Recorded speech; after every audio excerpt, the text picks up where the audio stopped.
Hey, John Lund here from my good friends at Modesto Toyota. Did you know for over 54 years, people have been driving from all over Northern California to Modesto Toyota? Why?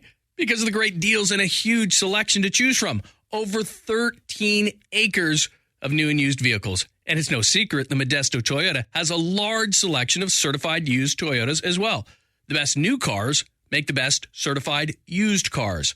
Certified pre-owned Toyotas have a 7-year, 100,000-mile limited powertrain warranty and 1-year roadside assistance. Modesto Toyota always has a tremendous selection of trucks, cars, and SUVs, all at great low prices.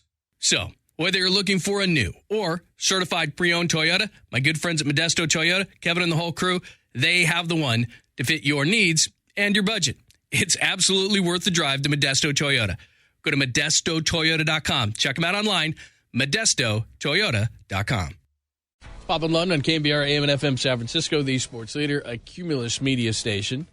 Let's get into it with the most famous Marty that I know, the best Marty that I know. He was peppering. I just walked in there just for a moment, and he was peppering Holler with Martys, so he knows a lot of Martys. He joined us courtesy of the Uma Guest Line. What's happening? Hey, I love the show this morning. It's really good. Contos was right on, and you guys are a riot. So, hey, it takes attention off of what's coming That's tomorrow. That's what we're trying to do. Yes. Believe me. Look, this 5-game series, there's nothing like it in baseball. I've said it. You can go up 2-0. You ain't won nothing yet. You're down 0-2. You're not out yet.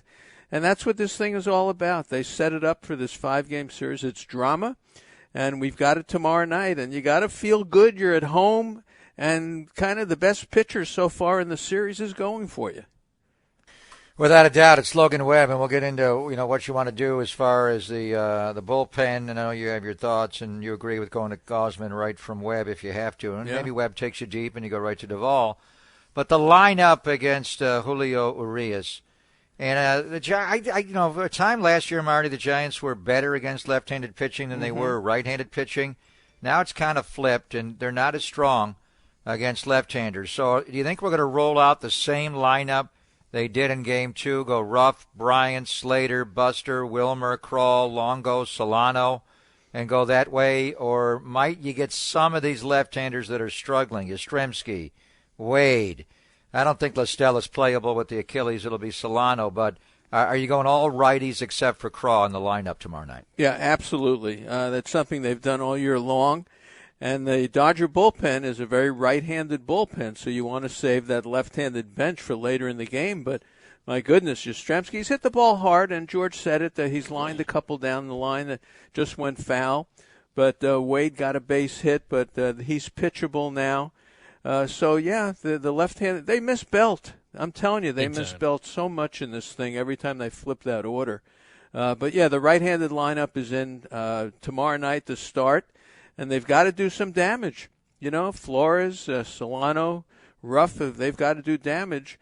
Bryant's hitting the ball, but it's kind of soft. Posey's hitting the ball, the other way. And you've got to get these right-handed guys going. And they've got a tough customer in Urias. And believe me, Scherzer, we will see Scherzer in the game tomorrow. I think we'll see Gausman in the game tomorrow. And it's been interesting, too, because first game, shut him out. Second game, the Dodgers' bats come alive. Third game, shut him out. Fourth game, Dodgers' bats come alive. I don't see that working again. Now, I'd love to see Logan Webb do what he did in game number 1. He went with the changeups.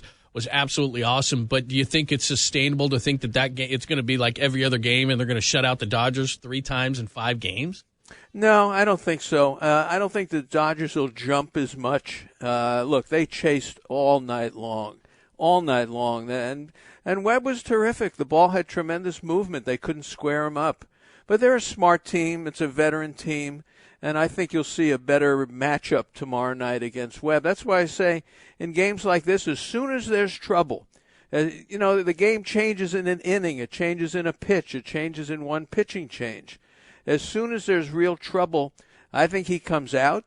And I think the parade starts with the relievers. But I think it's Gausman. It's Bumgarner all over again. It's Kansas City 2014 Game 7. If you get Gausman in there and he's getting people out, just close your eyes and just wait for the 8th inning. But this time, bring Duvall in to finish it. And I think we have a chance of a game like that, too. Yeah, you have more confidence in Gausman against the Dodgers than I do. We'll see how it goes. He's coming out of the bullpen. He's done it before. I'm not saying that. I just don't like their approach. The Dodgers know how to hit him. I think not having Max Muncy in the lineup mitigates a lot of that. And I think the Dodgers are going to be more disciplined in the game. Doc Roberts called them out privately and publicly that they chase too much against Logan Webb. They're swinging and missing too much in this series. Their walk rates are down. Hell, they got shut out twice, but they're going to be hard to shut them out tomorrow night. Let's just talk Gabe a little bit, because you and I go back and forth a lot about Gabe Kapler. Postseason Gabe, you have an opinion on that. Give me your thoughts on or regular season Gabe, and now postseason Gabe. The way he handled the bullpen in the 1-0 game the other night, going to get Tyler Rogers early and often, 3 ups, 3 downs, bringing Jake McGee in the middle of an inning, and then obviously Camilo Duvall, just let him be like Mariano Rivera for Joe, get 6 outs. And then last night, I know we were texting the entire game, he was wearing out a patch from the dugout to the mound to make all the pitching changes to try to keep his team in the game. But how do you think Cap has managed it, and specifically, Marty, how do you think he's managed his pen? I think he's done great. I really do. And I was a little suspect as the year went on and how he was using everybody. But I think in the 1-0 game, and I said it on Twitter, and of course a firestorm comes up, I said, leave him in there. Leave him in. And he left Rogers in. He left Duvall in for a couple of innings. That's the way you've got to manage in the postseason. That's what I say. It's going to be the same way tomorrow night. I think he's been terrific. And last night especially, look, the Dodgers should have had about 12 runs last night. But every time they got in trouble, he brought in another reliever, and they basically held the fort. As they like to say, they circled the wagon, so to speak, and they were in the game.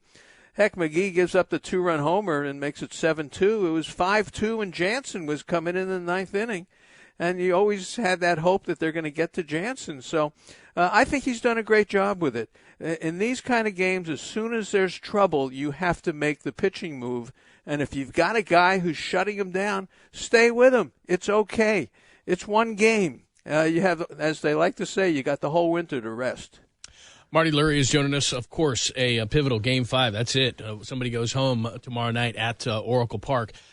First thing that comes to mind when you're thinking of the Giants, what do they need to happen to win tomorrow night? Well, pitching. Pitching wins championships. The Webb has got to do his job, and then whoever comes in behind them. But you'd like to see 6 solid innings out of Webb, and then piece it together the rest of the way and get Duvall in there for those 6 outs or 5 outs, whatever you think you need. So for me, pitching is the first thing. But look, you've got to score some runs, take some pressure off the kid. You don't want the kid in a 1-0 game again. In that type of game. Of course, he had 4 runs the first time out, but you don't want to, he's never been through this before. It is a Game 5. He is a kid. So get him a few runs, and that right-handed lineup's got to do something. And then if they flip and they bring in the righty relievers, you got to have something from that left side. And they haven't given him much to work with. What a season, Marty, and what a playoff. I mean, you've been watching this game with your own eyeballs for decades, but you've been reading about it. You know all about it, and we see the sign up at Oracle Park, remember 51. You remember 62. I was born right in the middle of that World Series, and the race to get to the World Series before, obviously, Giants and Dodgers, having to play a 3-game playoff in 51 and 62. Is this the best you've ever seen as far as all the rivalries, Yankees, Red Sox, whoever you want to bring up? This 2021 baseball season, they're going to have a sign at Oracle Park right next to Remember 51. It's going to be Remember 2021. Now, hopefully you get a win if we have that put up there. But they did win. They did win the National League West in a 107 and 106. It's just been, have you ever seen anything like this in your life? And if not, what would it be close second? Well, I haven't seen one where both teams won this many games. Now, we knew they were both going to be in the playoffs, and we knew that probably, I think in May. We knew that once we saw how the Giants could play against the National League.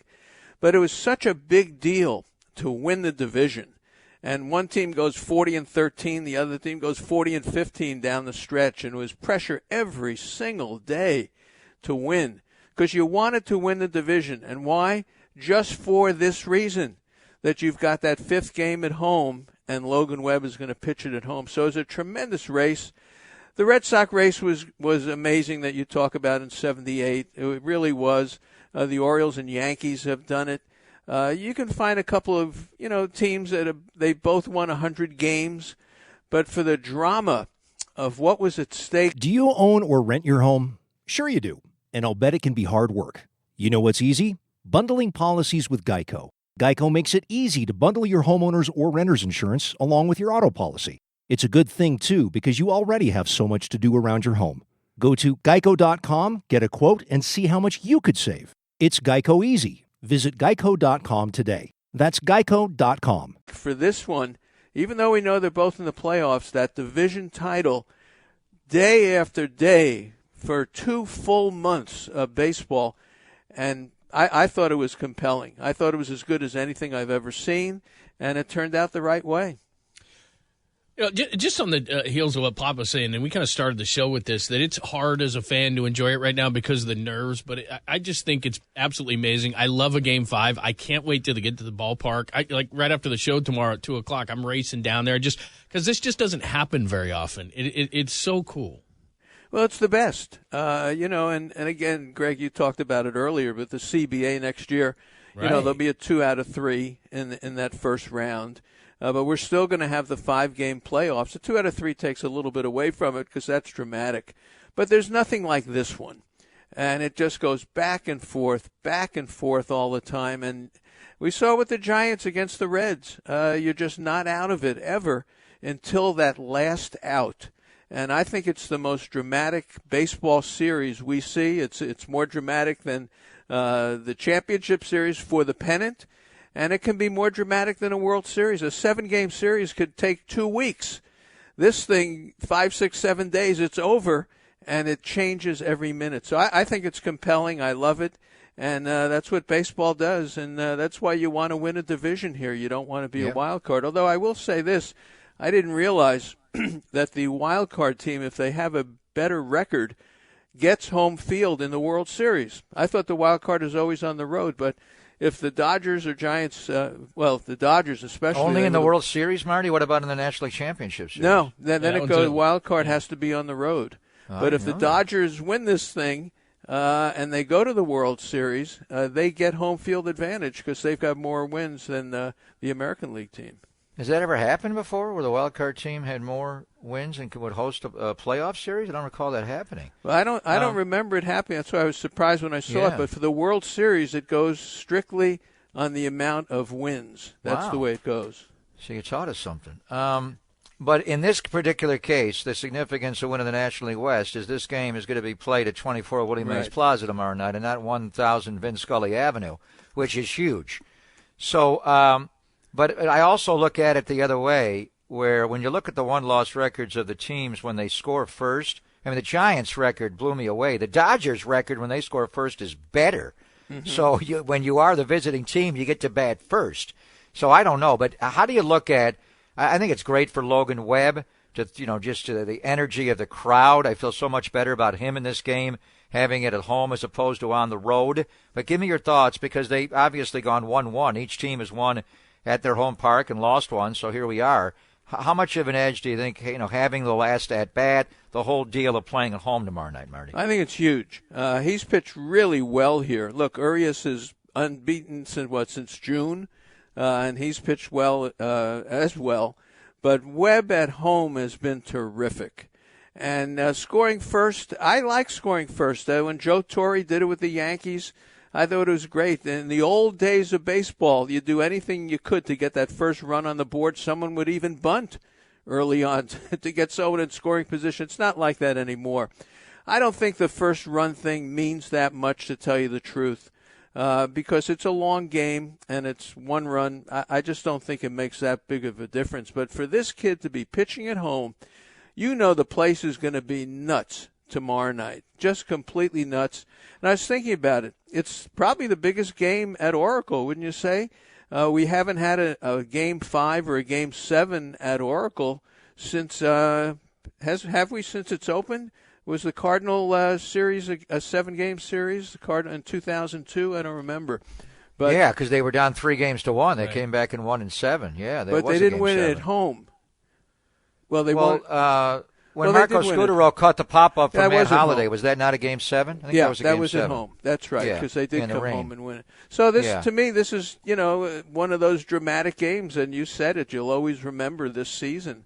And you do get this kind of game at home against the Dodgers. And for me, this is the biggest game, I think, at Oracle. Yeah, that's a great point. Let me go back to Urias for a minute, just because he pitched great in the obviously game number 2 on the season. In the regular season, he had 3 starts. He was 2-0 with a 2.18 ERA, and he had 23 strikeouts and no base on balls.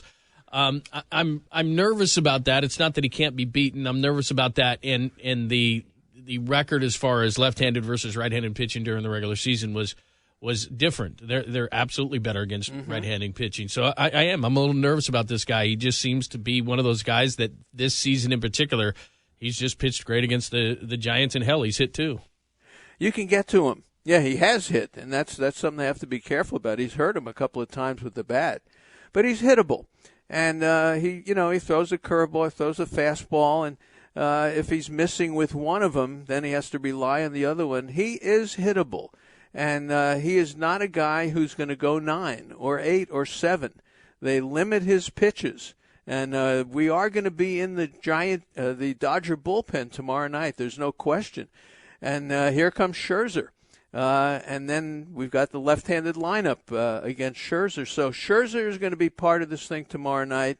I say Urias, they're not going to push him past 5 innings. And then they're going to use that bullpen the rest of the way if they have a small lead. So Urias scares me, but he's hittable, and the Giants have hit him before. Everybody's involved with this thing tomorrow night. I'm even wondering about Walker Buehler coming back after pitching last night. But the key thing is, Marty, will you be available tomorrow night? I know you're in the Bay Area now. Are we going to have you at the yard and then do the show? I mean, it's Marty on the patio and Marty the party. Are we going to have you at the ballpark on Saturday when they win this thing tomorrow night to start the National League Championship Series? Well, there's no plan on doing that, so it's been that way since March of 2020. So that's unfortunately the way it is. But I'd love to be there tomorrow morning. I already talked to Will about getting me a ticket even to come to the game tomorrow night. But it's just fabulous. It is something that doesn't come along that often, and you guys have said it all morning. You've got 107, 106. They've played 200 games with spring training and everything else, and it comes down to this. And that's all you can ask for in a baseball season. And I think we've got it, and you've got the right guy on the mound. And I've said it on the show. It's pitching, pitching, pitching. That's the story. Pitching, pitching, pitching wins championships.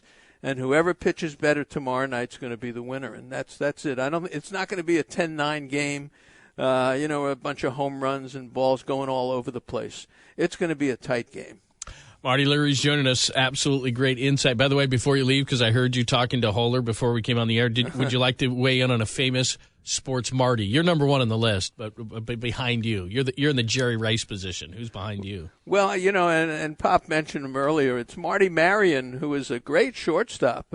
Slats, they used to call him, for the St. Louis Cardinals in the 40s. So I'll go with him in baseball, better than Marty Barrett or Marty Patton or someone like that. Marty Barrett, wow. Yeah.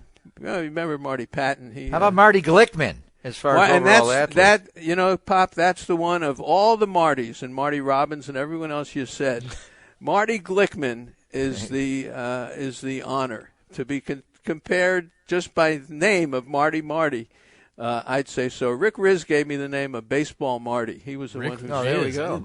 Started that. Yeah, wow, that's right. I remember Mariners that. broadcaster. I didn't know he gave me that name. Baseball Marty. Very That's nice. what he used to call me. But Marty Glickman, come on, he's a hero and one of the best ever. Is Syracuse guy, right? So many Pop? ways. Syracuse guy, absolutely. Yeah, that's what I thought. Olympian.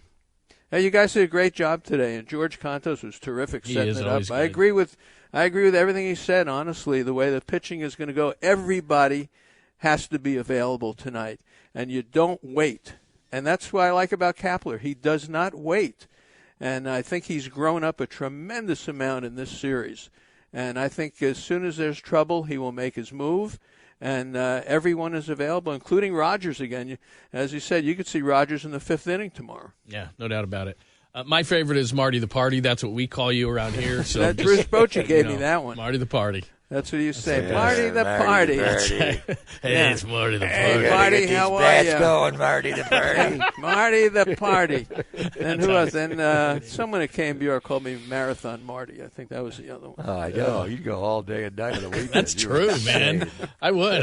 What a ride. Yeah. It's been great. That's awesome, man. It's been great, and this season just is terrific. And like you said, you guys said, this does not come along that often. And 51, 62, 2010, this one is right up there for the surprise, the drama, and the excitement. At a time as a city, a county, a country, we needed it, and it came through for us big time. So it's a good deal. Awesome stuff. Thanks, Marty. It's always good to get your insights. Thanks so much. Pleasure. Love listening to you. Thank you, sir. Hey, John Lund here from my good friends at Modesto Toyota. Did you know for over 54 years, people have been driving from all over Northern California to Modesto Toyota? Why?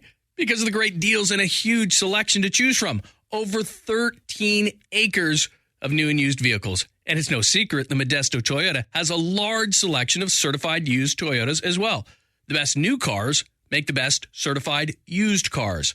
Certified pre-owned Toyotas have a 7-year, 100,000-mile limited powertrain warranty and 1-year roadside assistance. Modesto Toyota always has a tremendous selection of trucks, cars, and SUVs, all at great low prices.